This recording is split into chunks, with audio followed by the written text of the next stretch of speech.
What's up guys, welcome back to our channel Trading Basics. So today what we're gonna do is we're gonna learn how to save indicators and chart in investigating.com.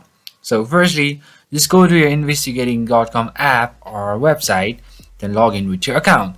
Now go to that particular stocks or anything to see the chart. So let me just go with Tesla.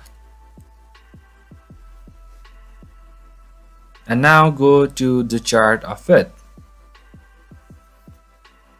And once you are over here in the chart, now what you're gonna do is, so here are the options, different options you can see.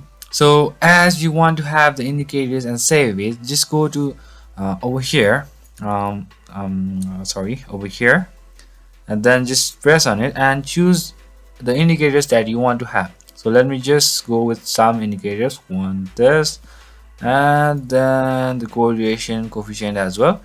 So now you can see guys, sorry it's a bit lagging.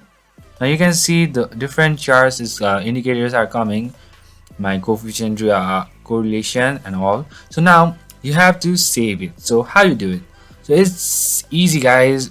What you have to do is just go over here, this cloud option where it says save chart layout. Saves not just some particular chart, it saves all chart for all symbols and intervals which you are modifying while working with it. So just press on it and then you can name the chart layout. So let me just go with this and then save it, and it's now saved, and you can come next time and you'll be having the indicators saved over here. So that's pretty much guys, that's how you do it. So thank you for watching our video guys. If you like our video, please leave a like and do not forget to subscribe our channel, and also hit the bell icon so you never miss an update from us.